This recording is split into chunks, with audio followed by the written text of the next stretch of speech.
Welcome to this explainer. You know, we walk past them literally every single day.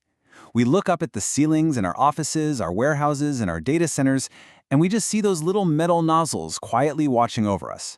But how often do you actually stop and think about the massive, highly engineered, invisible infrastructure standing right behind the drywall, ready to save your life and your livelihood at a moment's notice?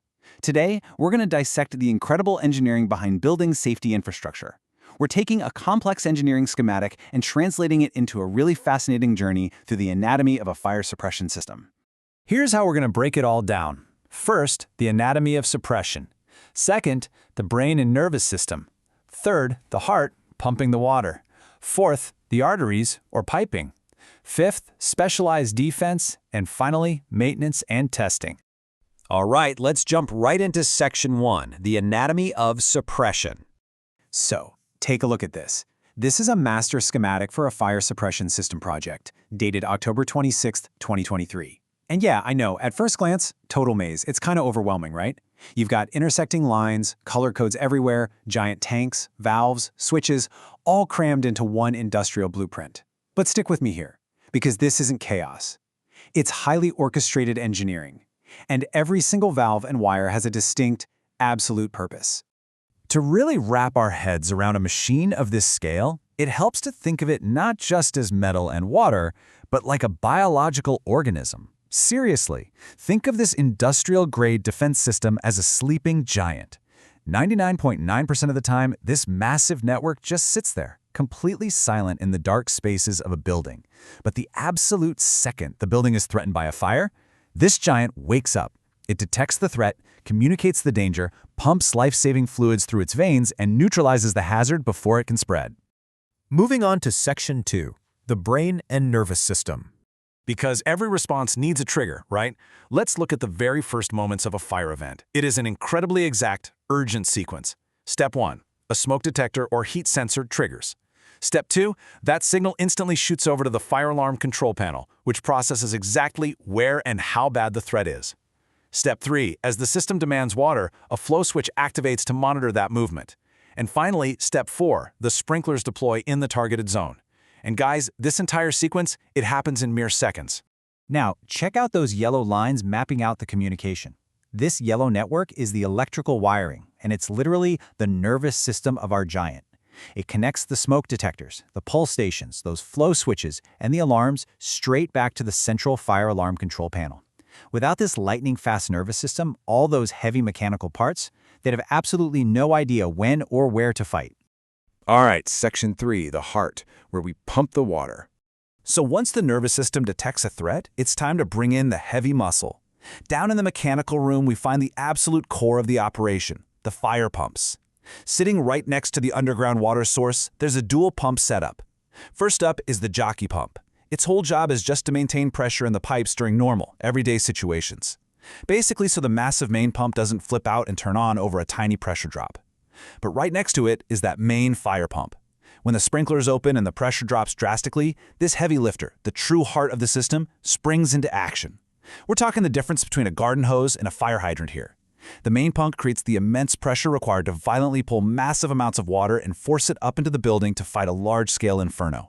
And this is where we see the incredibly rigorous standards behind all this engineering. Right beneath those pumps, you'll see NFPA 20. That's the National Fire Protection Association's strict standard for installing stationary fire pumps. These massive mechanical hearts are governed by intense compliance regulations to guarantee that when they are under the immense pressure of an actual emergency, they operate flawlessly. Failure here is simply not an option, because this exact pump is the only thing standing between a spark and a total catastrophe in the building you work in. Which brings us to Section 4, the arteries. Let's trace that water. Okay, so we've got the brain and we've got the heart. Now, how does the water actually travel throughout the facility once it's pumped? We can actually take that complex blueprint and translate it into a simple, color-coded map of our arteries and veins. Red signifies the wet sprinkler piping. Blue is the alarm and test piping. Green represents the underground water supply coming into the building. And, like we detailed earlier, yellow is the electrical wiring. Breaking it down visually like this is absolutely crucial for engineers and maintenance teams to instantly grasp how the whole system flows. Let's make sure we're clear on the difference between two of those main networks. The red lines, that's your active combat network. It is the high-stakes, high-pressure route actively delivering water straight to the overhead sprinklers during a fire. The blue lines, on the other hand, run right alongside them but have a totally different, much calmer job. They are the diagnostic and testing routes. They let the system be drained, tested, and monitored for alarms without, actually spraying water all over the building. At the very top of the highest red pipeline, you'll see it marked NFPA 13 compliant. This is basically the gold standard for sprinkler systems. It dictates exactly how those red lines must be pitched, spaced, and supported. It mathematically guarantees precise water coverage across every single square foot of the zone, giving a fire absolutely nowhere to hide. Let's move to Section 5, Specialized Defense and Foam Tanks. Because here's the thing, not every fire and not every room can be fought the exact same way. If we look at the specific zones mapped out in this facility, we see totally different strategies. Over in Office 1 and the sprawling warehouse section, the system uses standard wet sprinklers on those red pipelines. Water is totally fine for putting out burning desks or wooden pallets. But then, check out the highly sensitive server room. Here, standard water just won't cut it. Instead, dedicated lines route over to a massive, green, specialized foam tank system assigned exclusively to that area. Think about it. Dumping hundreds of gallons of pure water onto millions of dollars of active servers and delicate electronics, absolute disaster. It would completely destroy the equipment and probably cause massive electrical shorts. So that specialized foam tank is an essential safeguard. It blankets the server room in a chemical foam that suffocates the fire by removing oxygen, putting out the flames incredibly fast without drowning all those sensitive electronics in water. It's basically a targeted surgical strike. And finally, Section 6, Maintenance and Testing Procedures. Because let's be real, a system this complex is completely useless if it's broken on the one day you finally need it. Woven throughout those red and blue pipelines are key maintenance components. You've got the alarm test valve, so safety inspectors can simulate water flow and make sure the central brain actually registers the alarm. You have the backflow preventer, you can see it on the blue line near Office 1, which stops stagnant, pressurized firewater from flowing backward and contaminating the city's clean drinking water. Plus, there are pressure gauges dotted everywhere to visually confirm the system is ready to go. All these components let facility managers safely poke and prod our sleeping giant to make sure it's healthy, without accidentally flooding the warehouse. It truly is a remarkable feat of engineering, like structural biology mixed with heavy mechanics.